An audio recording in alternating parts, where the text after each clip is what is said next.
Sa ngalan ng Ama at ng Anak at ng Espiritu Santo.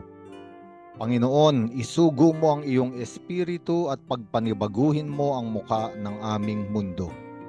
Ang ebanghelyo sa araw na ito ay mula kay San Mateo, Kabanata 24, talata 42 hanggang 51. Ang ebanghelyong ito ay paanyaya sa atin na maging gising o magbantay at maghanda sa pagdating ng oras ng ating Panginoon. Sapagkat ang oras daw na ito ay darating na hindi nating alam. Katulad ng pagdating ng isang magnanakaw sa isang bahay. Papasukin ang bahay at pagnanakawan. Ang ibig sabihin, walang nakakaalam ng oras ng pagdating ng anak ng tao o ng Panginoon sa ating buhay. Sapagkat ang isang magnanakaw ay hindi nagpapaalam sa may-ari ng bahay kung anong oras siya magnanakaw. Ngunit ang binibigyang diing dito ay palaging maging gising at magbantay. At bakit kailangan magbantay? Sapagkat tayo ay mga alipin lamang o katiwala ng Panginoon. At tayo ay pinagkatiwalaan ng ating sariling buhay at ng buhay ng ibang mga taong nasa paligid natin. Kaya sinabi ng ating Panginoon sa ebanghelyong ito na ang tapat at matalinong katiwala o alipin ay pinamamahala ng Panginoon upang bigyan ng pagkain ang iba pang mga alipin sa takdang oras. Ang ibig sabihin, hindi lamang ang buhay natin ang ating papamahalaan. Ang responsibilidad natin ay maging doon sa mga taong nasa paligid natin sapagkat ang Panginoon ang naglagay sa kanila sa ating buhay. At bibigyan natin sila ng pagkain. Ang ibig sabihin, sila ay bibigyan natin ng buhay sa oras na kanilang kailangan. Ang salita ng Diyos ay pagkain. Ang salita ng Diyos ay buhay. At isang misyon ng Kristiyano ay bigyan ng salita ng Diyos na bumubuhay ang mga taong nasa paligid niya. At ito ang magdadala sa atin sa isang pagiging matalino at mabuting katiwala. Isang katiwalang laging gising, mulat ang mga mata na nakikita at nagbabantay hindi lamang sa pangangailangan ng kanyang sariling buhay, kung hindi maging sa pangangailangan ng iba. At pinaliwanag din sa ebanghelyong ito ang isang alipin na masama at hindi mapagkakatiwalaan.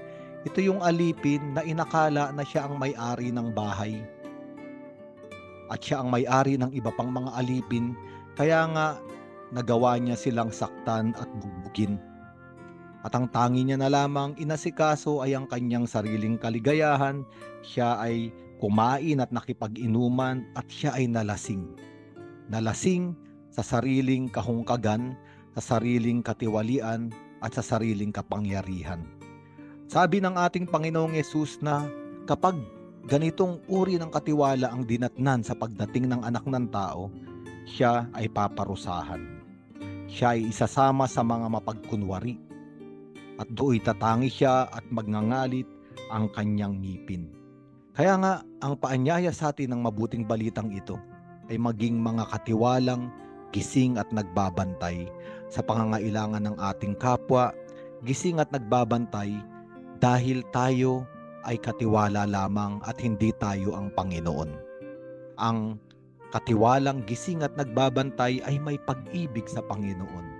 Kaya nga kung ano man ang pinagagawa ng Panginoon ay ginagawa niya sa pang-araw-araw na buhay. Sa madaling salita, ang mabuti, matalinong katiwala o alipin ay ginagawa ang kalooban ng Panginoon.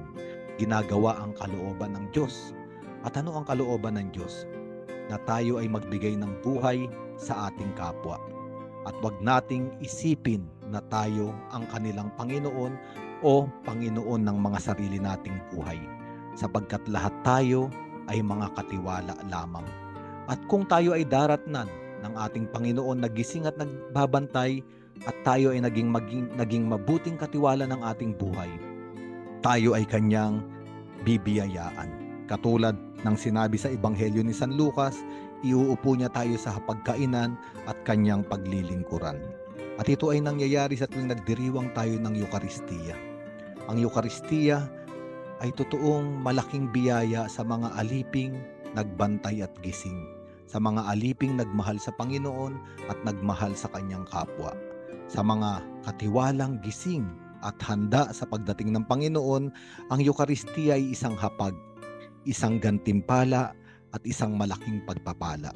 Kaya nga ang Eucharistia ay isang pagdiriwang ng mga mabuting katiwala at ng mga mabuting alipin. Sapagkat sa Eucharistia, tayo ay pinauupo ng Panginoon at ibinibigay niya ang totoong regalo, ang totoong gantimpala, at ito ay ang kanyang sariling katawan at ang kanyang dugo. Ang katawan at dugo ng ating Panginoon ay ibinibigay sa atin sapagkat ito ay para sa ating kaligtasan. Ang mga gising at mabuting katiwala at alipin ay dinadala ng Panginoon sa kaligtasan. Ang masasama, ang mga hindi mapagkakatiwala ang katiwala ay dinadala sa kaparusahang walang hanggan. Sa araw na ito, tayo ay mamili, maging gising o malasing, maghanda o magpakaligaya lamang sa ating mga sariling layaw. Ngunit ang paanyaya ng Panginoon, antayin natin siya. Imulat ang mata ng ating pananampalataya at asahan na darating siya sa anumang oras ng ating buhay. At sa oras na yon, tayo ay magpapasalamat, tayo ay magagalak, at tayo ay papasok sa isang malaking pagdiriwang. Sa ngalan ng Ama at ng Anak at ng Espiritu Santo.